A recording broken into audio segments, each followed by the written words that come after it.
This is Difficult to Please, a podcast about your 30-something-year-old homies repackaging today's subculture news, provide perspective, and to better inform people like us.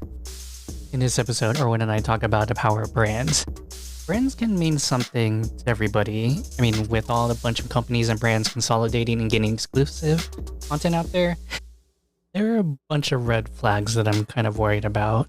The companies that were built on a promise of eliminating gatekeepers are now becoming the gatekeepers themselves. Whether it's Spotify having exclusive content with Joe Rogan, Disney Plus owning Marvel and Star Wars, Apple and Google's app stores, or the fears of Xbox and their acquisition of Activision might lock out some games from PlayStation or other gaming consoles. Brands not only represent power in the markets, but power and identity. Most consumer brands have physical products, but they often signal material quality, such as status and influence. Josh Kaufman called this one of the core human drives. Example, despite Android phones being just as capable as iPhones, people really do look down on Android phones. I mean, green bubble discrimination is real. I'd point to you all hearing an episode of Why'd You Push That Button titled, Why Do iPhone Users Judge People with Green Bubble, text bubbles? We flock to brands to give us credibility. I mean, an MBA from SDSU is a lot different from getting an MBA from like Stanford or Harvard, right? We wear fancier brands rather than Gap or Old Navy, just because we feel like sometimes we might be better than that. We all want to stand out to be identified as unique and individualistic, but at the same time, we also want to be like everyone else. Brands can help form communities, and they do showcase and shape our unique personalities.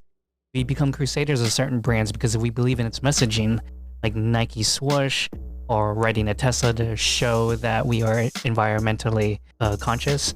What you wear, lifestyle belief, and what kind of car you drive kind of tells you what kind of person you are. But what does this mean for smaller creators? How are they supposed to navigate through the gatekeepers and giants? Distribution matters, and those who sit at the top have control and have preferential treatment to the masses. Hope you all like it. Enjoy the episode. Peace.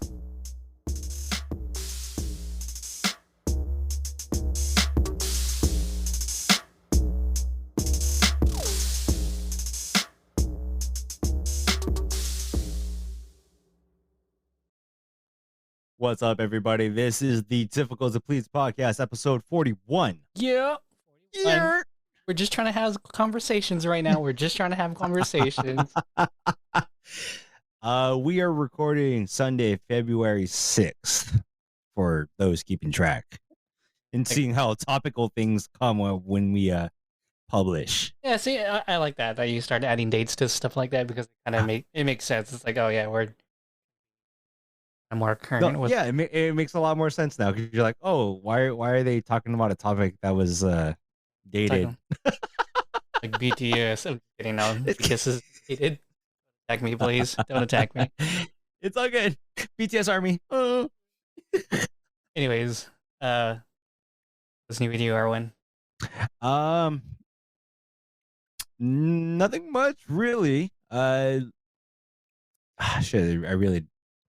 was talking with JV before we started recording and said like I'm living that super freelance life here, so I'm full-time dad and mainly side hustling until the next W2 come up. So here we are. Yeah. Most filing your taxes here was interesting. You're like, oh shit. You weren't freestyling you weren't freelancing in bars. You weren't freelancing in December, were you?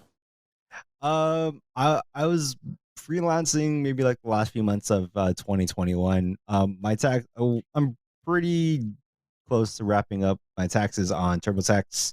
Not sponsored. But when it comes to like doing the W2s and 1099s and all that, it's like the taxes weren't too bad. I claimed some like software and like hardware things that I had to pick up last year as 1099 purchases, so it helped out a lot. Okay. Yeah. So like I busted a hard drive and I had to get it repaired, so I had like sent it out um, through a service, and I believe that the company that actually does like the data recovery uh, is based out of Canada, and the proprietary tech that they own is like is close to it. It's upwards of a G, Jesus, depending. Yeah, just to recover like a hard drive, right? just So pictures like, of baby. but no, it was like documents, like wedding photos. A lot of Rona's hard drive backups were on it. My backups from Time Machine backups were on it. So yeah, I sent it out, and it's like, damn, it's like a G. And then it's like, if you want like Express, and I didn't know about this like whole industry. There's an industry of like data recovery Oh I yeah, didn't know pretty about big. until. Yeah. So like my shit was like the lowest priority. It was like a G plus. Whereas like if there's like a 24-hour turnaround or whatever, it's like upwards of like 5,000, 10,000, shit, like, depending on what was on it, how sensitive the data. I was like, oh shit, dude. Like, Oh yeah, it's a huge business, especially for like government and healthcare and all that. It's yeah. crazy. Yeah, yeah. Like I can imagine like if you have like 4 terabyte hard drives and you like somehow you got a dead drive, if it's a what do you call it, like a eSATA versus a solid state, you're like, shit, you're wrecked, dude. Like, how do you do that? Even then, that's why I like thinking about cloud storages and stuff like that too. Fucking cloud storage, man. Security cloud storages with all those locks and shit. I know if you have one of those, but those are crazy too. I don't. I Okay. don't. Does Microsoft have one of those? I think so with cloud. They do. I think with their cloud drive they do. I know one of the VPN services I use offered a 2 gigabyte one, and I think also has one. Or just like a more data plan kind of thing. They have like a super secure, I don't know, information drive. Yes. Yeah. So Damn. it's crazy. The service is crazy. I think Dropbox does it too. Dropbox is like one of the originals in it. Yeah, I haven't touched Dropbox in like such a long time. I'm just so used to like Google. So like All right. Google's got my money, man. So Damn. Google and Apple. yeah, Apple and Google have my money. Speaking of people who have your money, some of our topics today. The feds? The feds? The feds who have my money? The IRS has my money. The IRS has my money. Buzz has my money. Blizzard has my money. Microsoft has my money. Google, Apple, they all have my money. Why do all They these do. companies have my money, Erwin? Why they got my money? Well, no, I know we're talking about it because we're gamers and shit like that, and I'm like the most casual gamer of the two here. How Microsoft was is planning to purchase, or in the process of the actual sale to purchase Activision Blizzard. And not happen until next year. Yeah. It's a Yeah, so process. like they announced it about like a week or two ago, and right now it's projected to be like a $69 billion purchase of all of Activision Blizzard's titles, so like Call of Duty. Candy Crush. Well, wait, what? No, I thought that was Yeah. Zynga or some shit like that. No, Activision Blizzard. no shit. I thought that was Yeah. something else. I thought. Oh Candy fuck! I didn't Crush. realize that too. That's why Microsoft went after that. Damn. Gotta have the game for the boomers. Not just Call of Duty's, World of Warcraft. World of Warcraft, Overwatch. Yeah. What else? Candy What else Crush, is Candy Crush. Activision? I forget. I forget like, now. But yeah, no, Me definitely. too. I'm like, what is Candy Crush is one of their, one of The boomer the studio. acquisition? It's one of the studios that Activision acquired. Oh, that's what it is. So yeah, damn, you even learned about this No, I was like, podcast. fuck. I was because like it's like I only know the top tier titles. Right, you know the like, Blizzard, the main Activision game. You don't know Yeah, about like the smaller companies that Activision also acquired, but in the time excluding. that Yeah, excluding. Fuck. That's why that CEO of like Activision's kind of like controversial. Well, he is controversial, but he also did a lot of good things. Like Activision Blizzard, or Activision specifically, grew big under him because of all these different acquisitions. Because they bought a bunch of shit. I didn't know that. Yeah. I thought Candy Crush and those mobile games were something else. Like I thought they were just AAA independent type. I want to fact check myself. You fact check, live fact check. I'm like, okay, while we fact check, because I'm gonna look at Activision, what titles besides Call of Duty. I know Tony Hawk is there, but not relevant, not like a always coming out title. See all Yeah, games it's under here. Activision. It's a Damn, subsidiary of Gino. Activision. Okay, so yeah, obviously, but all the Call of Duties in Activision, Spyro, uh, yeah, that's like the main games in Activision when I'm looking up on fucking their website. Then obviously Blizzard has all the MMO fucking, you know the vibes. Yeah. I Oh started yeah. So, trailing off anyways, there. I don't know. It's all good. Anyways, So yeah, I just want to fact check myself real quick. 'Cause I didn't know if it was owned by Microsoft or it was owned by Activision. But yeah, okay, yeah, it's definitely owned by Activision. So yeah, so so Candy Crush Activision is has the makers of Candy Crush. correct. One of the very Damn. few studios that they bought too. But yeah. But other than that, so you see that with that gaming side. I think if Microsoft purchases Activision, they will be the third biggest gaming company in the in all of the whole gaming thing. Because number one, Sony, and I forget what number two was. And Well then number now, three would be yeah. Microsoft. Yeah, Well I think now, Epic. I think especially Epic is two. Epic. I think so. I forget how it is, but I know if this goes Mhm. through, Microsoft will be up there. Well, even now, how recently the last few days, Sony is buying Bungie, creators of Destiny, and the like former developers of Halo, um, which Sony won't have the IP for Halo. Halo's still like a Microsoft Xbox kind of deal. So Sony buys Bungie for 3.5 bill. So at this point, and where software and hardware is at, it's just a fucking arms race, man. Like it's Sony versus fucking Microsoft for your attention. Like In the all gaming your world. In time. the gaming world. Yep. Right. And it's crazy because Nintendo is like so far behind, but I mean, they're doing fine. And then you're gonna have your competitors like Steam. That's like With the I Steam feel like Deck. Yep. well, not even the Steam Deck. It's just like Steam in general. But then I guess you could say, well, you have to play it on a PC or a for the most part. So Microsoft essentially still wins, but yeah, no. Then you have like those big or competing markets. You have Sony PlayStation or Sony Windows, Steam. Then it's like a yeah. Then I want to say Nintendo.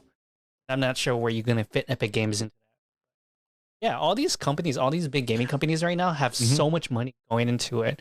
Whether it's like big investment from like big tech, because Facebook and or Meta Oh now, yeah. Meta and Apple Google are good. and Google are trying to get into the gaming space Yep. too with Google Stadia, uh, Facebook with Oculus, and then Apple with Apple Arcade. But obviously, that's nowhere in Yeah. the There's no console, there's but no it's console. just software. Software.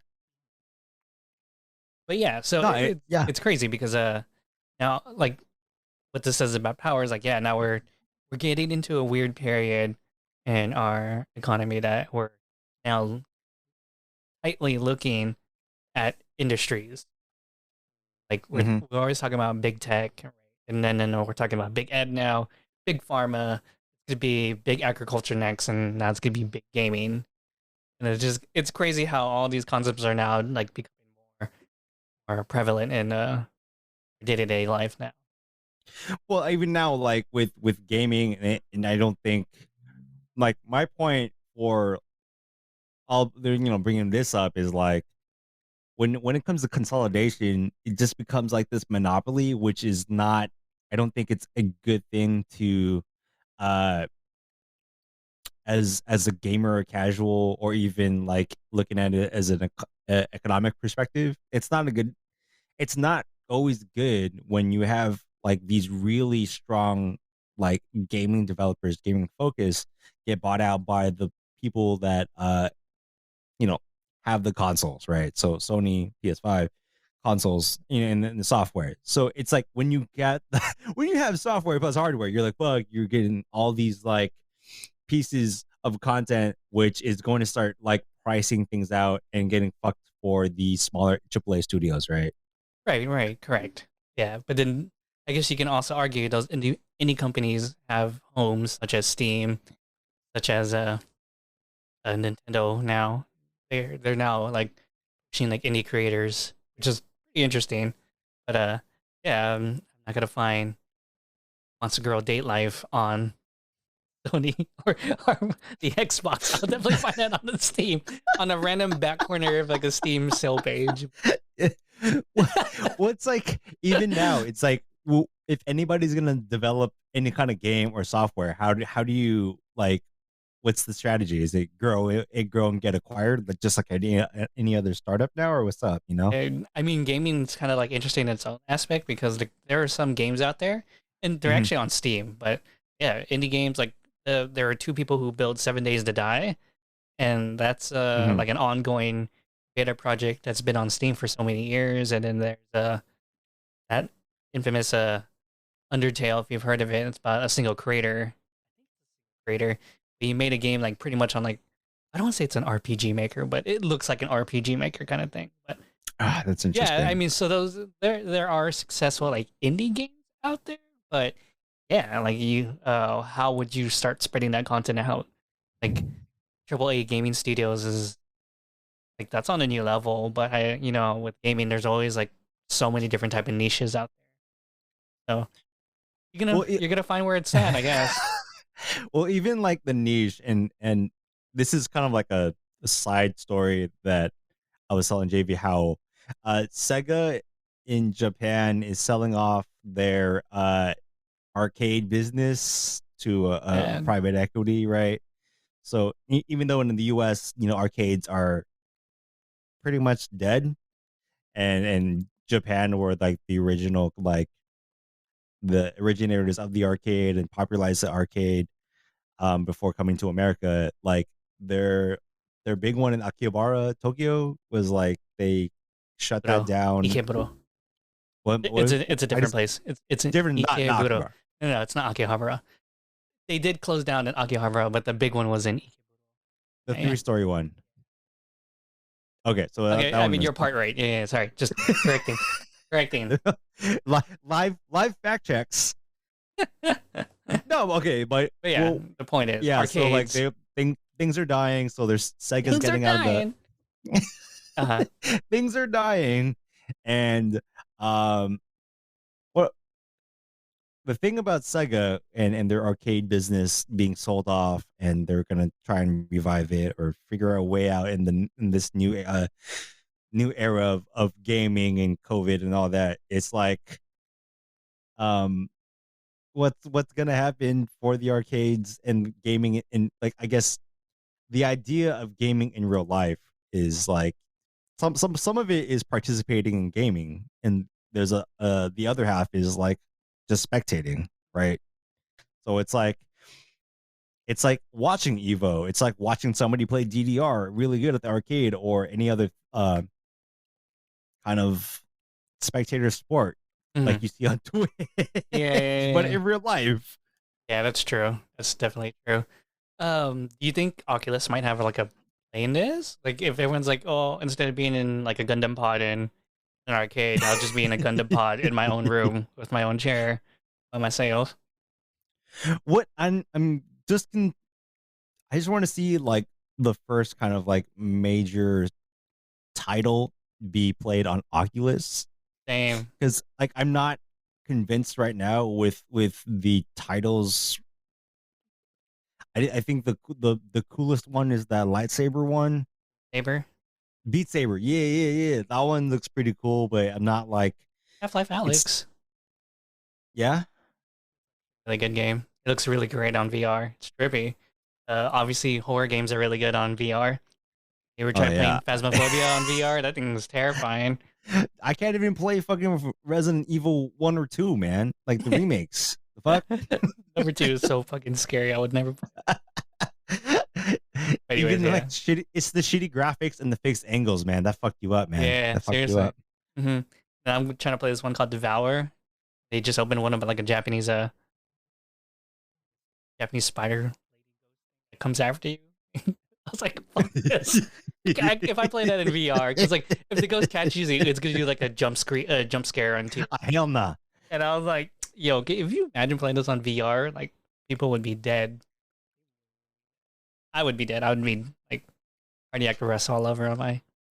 Well, I think the Anyways, yeah, real go ahead. evolution of like arcades and spectator sports is going to be like esports arenas, like going to Vegas and checking out the whatever 1,000-seat arena and watching fucking, I don't know. I'm so out, like League of Legends, or like going to like a sports stadium just to watch somebody, like a professional team play.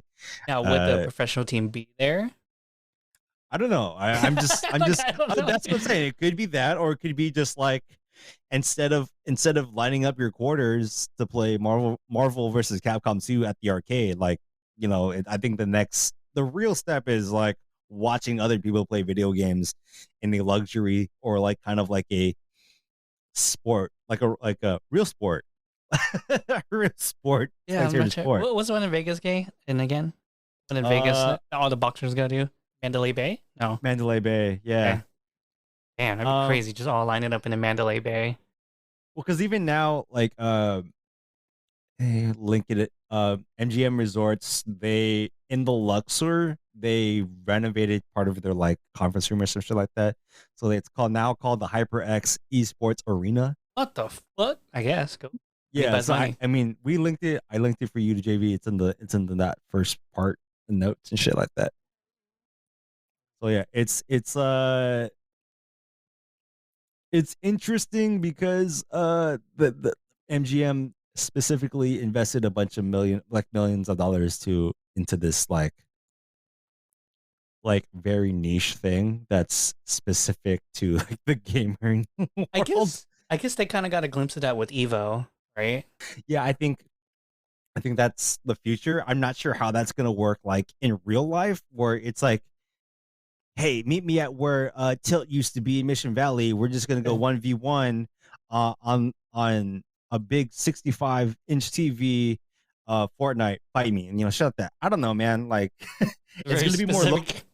It's gonna be very specific because I don't know how it's gonna be. Like I think that's the top tier of like spectating in like arcades, of like watching other people play in real life. But I don't know what that means. Like, just like the mini tier, is it fight me on Twitch, or is it more like I don't know. At the backside of Albertsons, I have like my CRT TV, few power cables, and let's go, buddy. You're like, someone's gonna open up a new internet cafe, like, what is it, NewbieNet NewbieNet or fucking GNet, iNet, all the nets.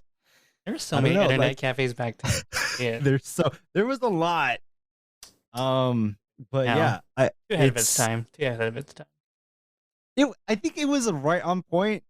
Because it's like, I remember like not a lot of people had like internet access, right? Internet access was fucking like expensive back in the day, especially with like non-56K. Like, if you were just hooked up on a like basic ass desktop on like a LAN wired internet, like that's fucking DSL or whatever, yeah, that works. But like, because I remember the library had that kind of like connection, like the LAN like cable DSL, but like there was only like 3 computers.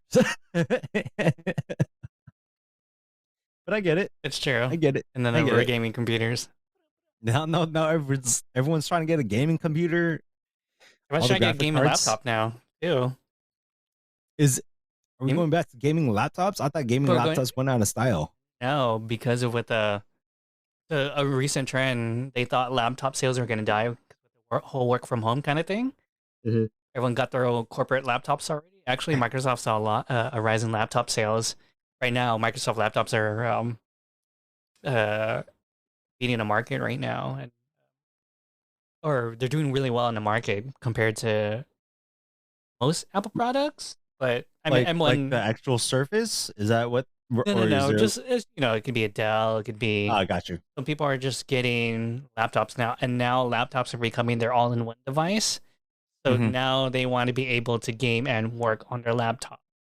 So Yeah. now That's interesting. now That's everyone's kind of interesting. getting like everyone's saying like, oh, if you really want like a good video production laptop, go ahead and grab a gaming laptop that has like graphic card, the RAM, the processor, and everything. So it's just like everyone's kind of moving toward gaming laptop or laptops being a all-in-one device. Your gaming, your work, and your hobby business. Because like with everyone staying inside, no one really needed like a big ass phone, right? So Mhm. upgrade the peripherals at home, your PC or your laptop, and yeah, I find that interesting. I'm like, I didn't realize that people were copying gaming laptops because of you'd be surprised. Yeah, the plug and play aspect of it. right, Like, right. Because that's the thing. Now it's yeah. building gaming laptops that are power efficient, and right now I think the Asus ROG Zephyrus G14 and G15 are like the best performing battery laptops right now. So yeah, so people want like a decent working laptop. I mean, if you think about it, if you had all that power, like Word documents is so fast. Yeah. So yeah, it's just And things like all the fucking tabs you can have open. Yeah. hell yeah, like me. I'm the 30 tab guy. I, Definitely that I 30 tab guy. I'm anti tabs. Like I can max out maybe at like 10, 15. And then I'm like, nah, I'm never gonna look at this shit, dude. Let me just close it. I make sure all my tabs are closed by the end of the day. You fucking tripping, bro. I still have like probably 20 tabs open right now. I got like 12 tabs open. I have like 3 focused ones, but that's about it. You know the vibes. I've all right. Yeah. Anyways, yeah, that's the whole What you thing got? with big companies taking over everything, right? Like look at the reach that Microsoft trying to do with in gaming. We see this with Google, Amazon, and Apple too. But then like that's like the power of brands, right? That's the power of monopolies and power, and these are kind of like the issues that our government is trying to address. You know, you have people like Tim Wu who does not only go after big tech, he's actually looking at big agriculture next and big Mhm. pharma, and then like knows maybe gaming might be on the next chopping block too. But because like yeah, Mhm. like if you think about it, like the thing with what was it? What did I say? Agriculture is that Aggro, yeah. yeah, big agro right now. It's only 4 major companies that own like the agriculture space compared to pre-Reagan eras where like 25% of the market involved like the big agriculture companies. And Hmm. now it's like, and the rest would be like smaller ones, but now it's the other way around. I think Yeah. big So like agriculture the controls most of the prices, market. Yeah. yeah, the prices. Economy. I, I think the when I was saying about AAA's, like if in getting their titles on the platforms, right? And if they get like priced out, or if there's more kind of like the Apple and Epic Games situation where Epic Games wants to circumvent their Apple tax. Mm. So it's like, okay, so if it's an independent gaming developer and it's like it's gonna take more, if right, I'm just fucking conjecture here, if it's gonna cost more to put it on their platforms, is it, how long will it that company survive before they also get acquired for whatever successful title they have? Sure. You know? That's also a fair Yeah. point too.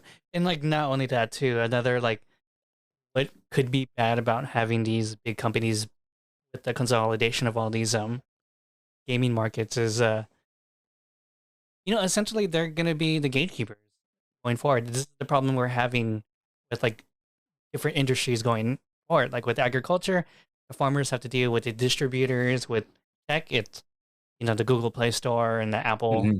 Hmm. App Store, and whatever stuff like Microsoft's trying to slightly control. And if Mhm. that's going to happen with gaming also, like you said, where's where's the next AAA studio going to form? It's like, are they just going to be indie studios until they all get bought out and like, Yeah, okay, now right. we got to work for Apple? And it's crazy. I mean, we saw that with the Spotify and Joe Rogan thing, right? Spotify bought Joe Rogan's or license, I don't know, signed an I don't know exclusive how to contract with word him. it too. Yeah, I guess like they signed an the exclusive contract. contract What's with this called? him The for like contract. $100 million, and it's like, well, okay, now that's Spotify trying to control the avenue of podcasting now. Because even before Mhm. that, even before um, Joe Rogan was on Spotify, he was available everywhere. You can get him on an RSS feed, and especially you can Mhm. get him on YouTube. Now he's exclusive to Spotify. So I think that's what people were worried about. We're not exclusive to Spotify, We're so not we're exclusive. I mean, we're with Anchor, man. Anchor's we're bought with by Anchor. We're with Spotify. Anchor is owned by Spotify, and whatever cents we get from each episode, we just kind of let it hang out. We have no investments in Spotify. We don't hold anything. We're just We saying got a dollar. we have a few dollars from my ad break from either the beginning or the middle of this podcast. Where would I put it right? I either put it in the beginning or in the middle. Wherever it is, Put it there. that weird 1 minute thing I say that has gotten us a few dollars. Yo, that is So we're not owned by Spotify, right. but we are slightly paid. Slightly. Slightly. Slightly paid by Spotify. That's interesting. Yeah, I guess so. Yeah, that's true. No conflict of interest because we are fucking not. We're, Oh, you know, we're not contracted. We just have a little bit of money from Spotify. A Spotify little pays for bit. my Mexican candy weekly. Just kidding. It pays for those kids who try and sell you the caramel apple pops Oh my in their god. backpacks Like or the Mexican candies, like you say. they hella like upsell you on that. Like I'm Yo, just 50 cents caramel apple pop. Let's go. the fuck? I can buy a whole box for like $2. You 50 saw- cents. It's just like weird fucking it sparked a really specific memory from high school, like people selling candy for like 50 cents a pop. I'm like, yo, I heard you got the good shit. I heard you got the Mexican one that looks like a crayon. And Looks like a crayon. I know exactly what you're talking about. Holy shit. oh shit, yeah, they just triggered a weird, very specific memory. I can imagine Air Mesa school. Oh Hey, shit. Jansport backpack.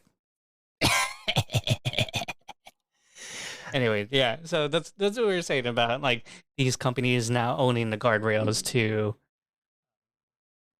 like different access points, Mhm. I guess. And what's funny is that they're doing the things that that internet was built to disrupt about. You know what I mean? Like, oh, we're Oh about yeah. to disrupt the cable industry. We're gonna disrupt the phone companies, and companies are doing the same exact thing.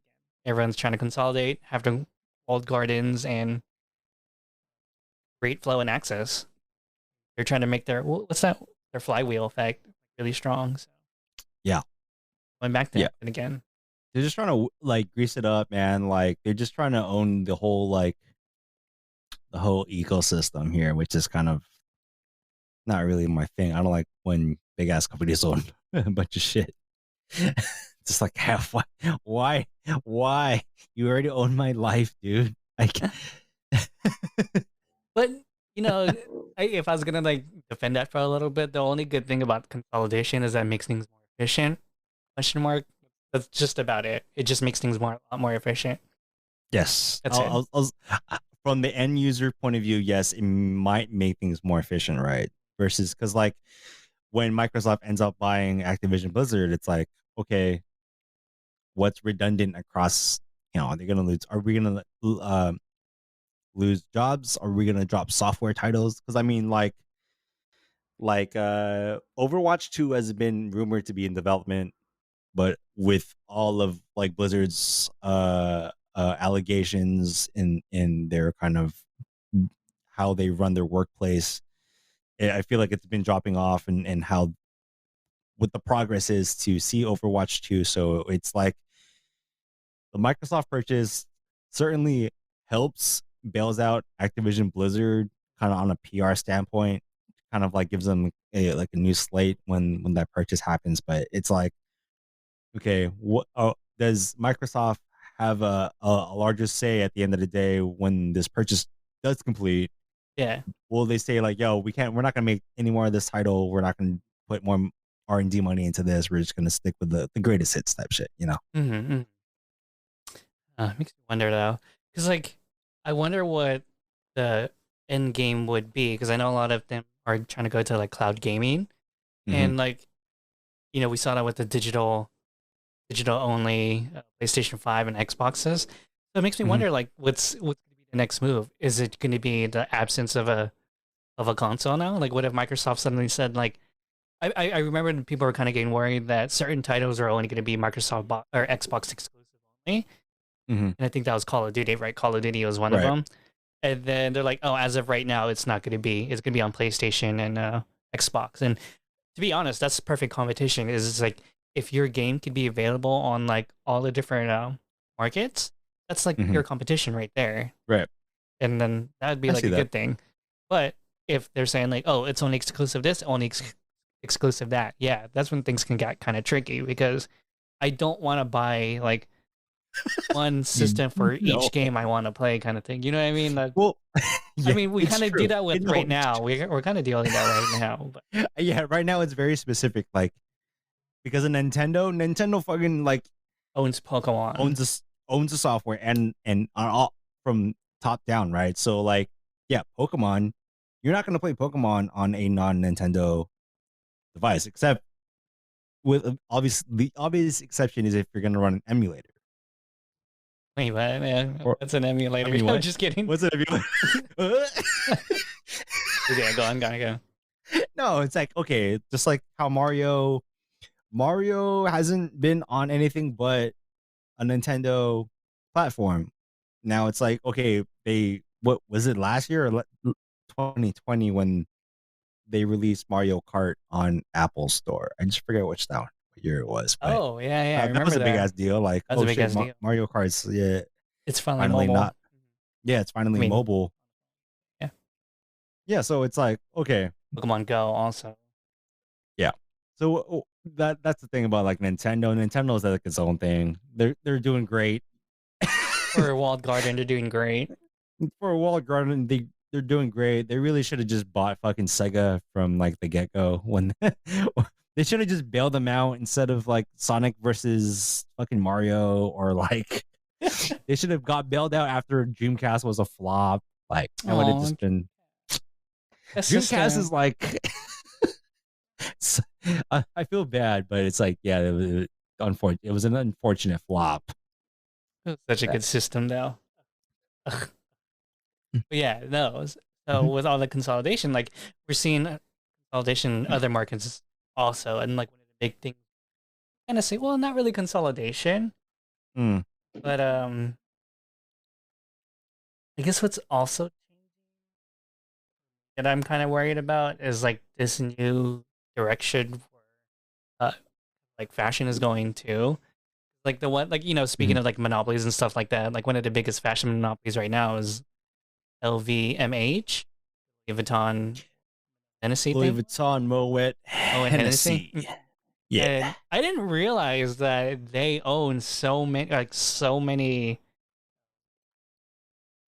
Sub brands, yeah, right. Yeah, and they're all like luxury brands too. Like I didn't know they own Marc Jacobs. That's crazy. And like Right. we were you Erwin sent me this article, but they also own Kenzo too. So Yes. I'm just like, oh, Nigo going to Kenzo. Like, yeah, at first like I thought I was like, yeah, this sounds like a good match.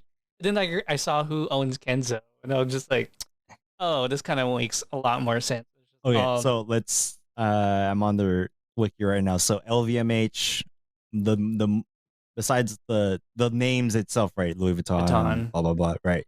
So some of the things here, Birkenstock, Christian Dior, Fendi, Givenchy, um, Marc Jacobs. You said Off White. Uh, Okay, gone. um, let's see here. And in the wine and spirits, yeah, they got Hennessy, obviously. uh, Chandon, the Champagne, Dom Perignon, The big rapping Mercier. ones. Yeah, the Belvedere, like the ones that the really expensive shit. So yes, LVMH has all these kind of like really high end things, and including Kenzo, which famed pioneer in streetwear, Nigo of Bape fame, Human made Human Made is now the is it creative I was director. creative director of Kenzo. This also a fashion house in Paris. Hmm. But speaking, going back real quick, when you mentioned Off White, they also own Off Mhm. White. I just like at that the Air Force, the Louis Vuitton Air Force One shoe designed by Virgil, and I was just like, oh, this makes a lot more sense now. Okay, whatever. This now I get it. Now I get Recipes, this. Virgil. Rest in peace, Virgil. And he But was a yeah, director, creative director at Louis Vuitton too. yes. It's for me. It's interesting seeing the rise of a luxury street fashion. I don't know how to put it because like Nigo and Bape and Supreme were like big three about or Nigo Bape or Bape Go ahead. Go ahead. Juicy. Mm-hmm. I want to say Ice Cream or like back then were like the three big luxury street brands before Yeah. Supreme became Yeah. a part of that.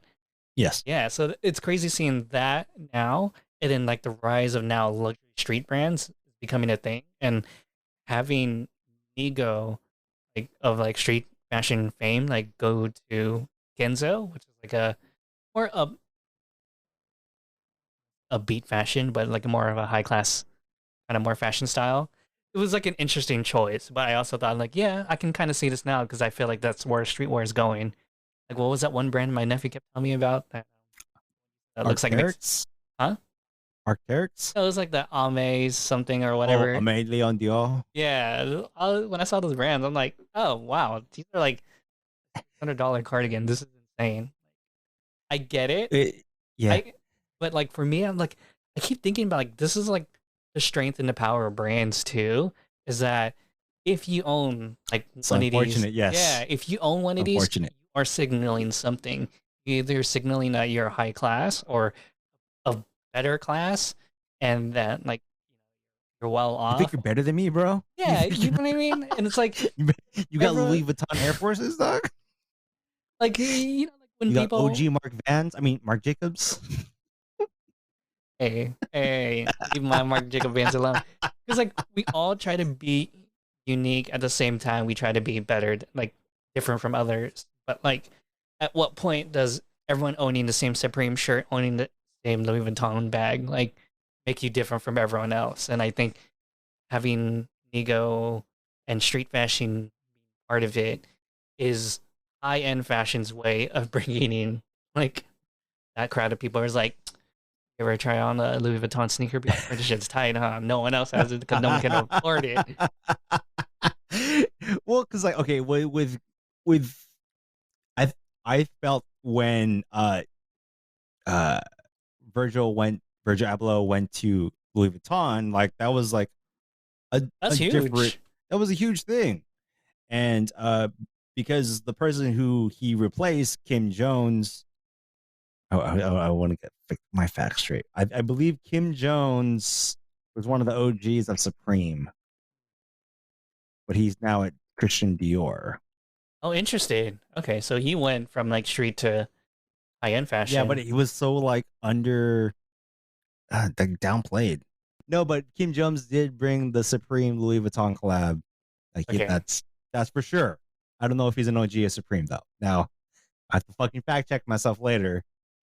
But yeah, so he went to Dior, then Virgil went to uh had Louis Vuitton, which was like at the time it's like it's a trip because um Virgil was doing Off White, and Off White it was like this kind of like experimental streetwear, high end streetwear brand. So it's like it was in, like an interesting direction for Louis Vuitton to pick Virgil to lead Louis Vuitton for the next few years. So I thought that was a one-off thing, but then it's like, okay, now it's like getting Nigo into Kenzo. It's like, whoa, whoa, whoa, whoa. Like, is this the point where big brands are just gonna pull people who they think are pushing the like limits of streetwear um into like positions of like these old school brands of luxury? That's all. It's a trip.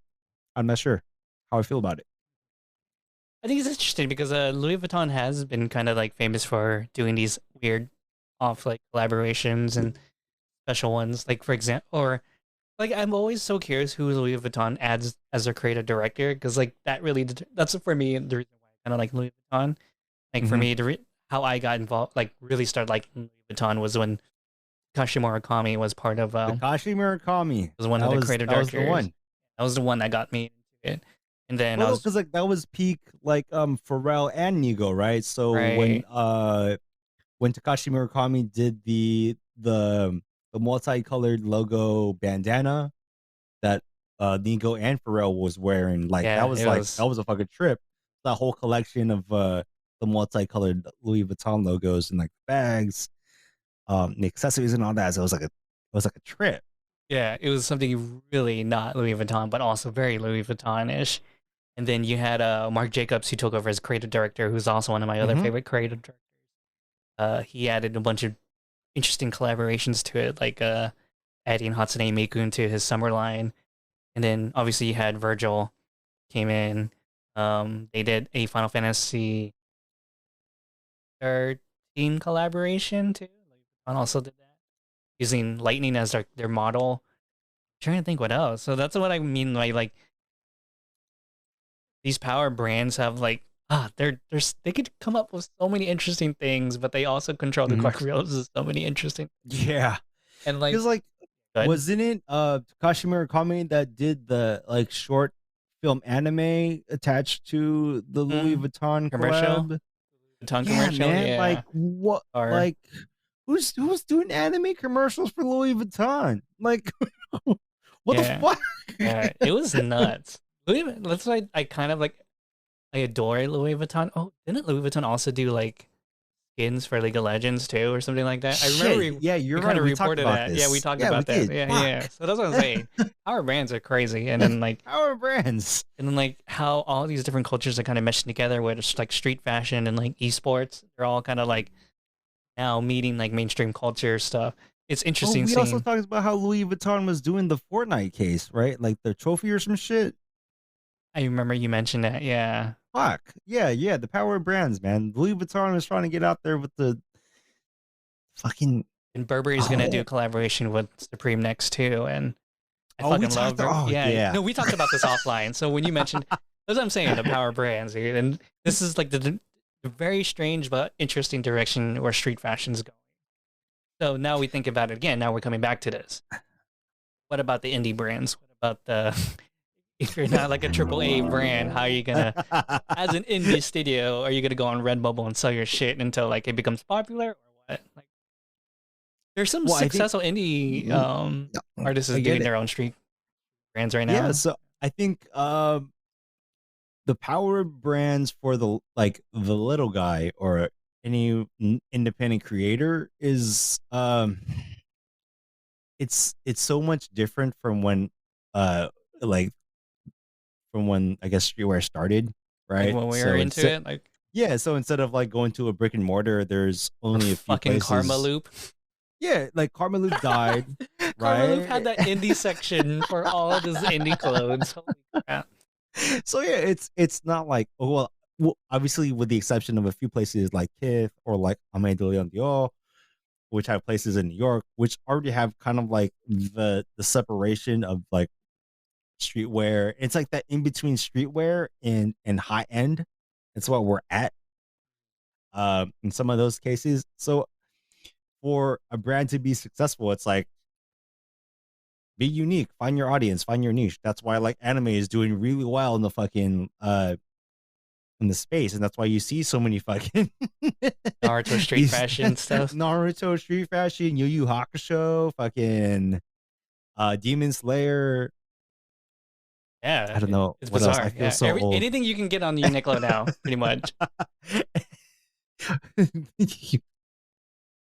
And, like anything you can, like, yeah, it's crazy uh, seeing all these like different trends and like the things that like we kind of kept underground are just, again, it's a recurring theme in our episodes. Like coming back, they keep coming back. you keep coming back. Well, I remember. Okay, like What's up? this is kind of like uh going back to the Virgil and Louis Vuitton thing. It's like recently, John CJ, the corrector, creative. I don't know what his title is with Uniqlo. Was that he was actually gonna release a collection with Virgil before he passed away. He was like he sent him like approvals and like they were gonna work on something for Uniqlo, like a Virgil for Uniqlo. So that would have also been fucking like fire as fuck too. So I got something. I think Uniqlo does a really good job of basics. You know, obviously the Japanese fucking Gap, but with their teas and their collections, they really hit on something in nerd culture, whether it's like celebrating the Gundam 40th anniversary or their collection with like Pokemon, Disney, etc. Like they're really good at like the the graphic tee section of like okay, like they're tapped into the culture. Like who's who's the audience that fuck, I don't know what I'm saying. I'm saying they know their shit. They know the shit because they know exactly who's gonna buy their stuff. Because there are times where Uniqlo shirts sell out. Like, what was that? I remember we were trying to get some clothes from Uniqlo. Like, was it a kind of Kira collaboration or something like that? Or I Something forget. like that. But I just remember there are times when Uniqlo tries to come with special collabs that they just sell it instantly. They made um scarcity a lot more affordable. The only thing is like my only problem with really focusing on brands only is that like it's fine to be like an ambassador for a brand. I think that's fair. You should do that, Mm-hmm. but I also don't think you should just blindly blindly follow it too. Because now that these brands are hiring different creatives to like lead Mm-hmm. their brand, we should also be focusing on like the artists, like the Virgils, the creative directors of this brand, etc. Example, like for me, I really loved the 2007 Marc Jacob Van collection. Like, I still have that. And I specifically got that for that. You know, you're Yeah. not gonna. It's harder to find that 2007 Marc Jacobs all white Van slip-ons compared to was fighting all white slip-ons when Squid Games came out, kind of thing. You know what I mean? Yeah. So it's Yeah. like there's like a big difference in that kind of thing. Like, you know, Squid Games is a power of popularity and like Mass Drive. Marc Jacobs X Van collection from 2007 was a very, very specific, very, very niche, if you know, you know kind of thing collab. So I kind of wish street fashion kind of like starts going back that route with the power of information and like the internet and stuff like that. I know this can be a little bit harder, but yeah, what I'm saying is brands are crazy. Don't forget about the smaller artists going forward. You know, your indie studios, your indie fashion artists, your indie chefs, your indie farmers, your indie farmers and stuff like that. Your independent creators, like Moms the and podcast. pops, you know, the moms you and know the pops. podcast you're listening to. We're independent creators, slightly paid by Spotify, slightly. Like $3. Not bought out though. Not bought out. And Spotify has its own issues, so you should catch up to what's going on with that and Joe Rogan. That might be another episode for another time. Yeah, that's gonna be another episode. You know, Spotify or Anchor, owned by Spotify, houses us. So I'm gonna burn this shit down. We're not gonna burn shit down. We try to grow the podcast, so when I'm just oh, you got anything else? No, I thought you were gonna. I was gonna just. I was like, we Oh, no, did the wrap up. Hey, I thought you were gonna do the wrap up. Yeah, so if you're watching on YouTube, smash that like button and subscribe. And we are available on Anchor and Spotify, obviously, and wherever you listen to podcasts. So Google that's Podcasts, Google Podcasts, Apple Podcasts.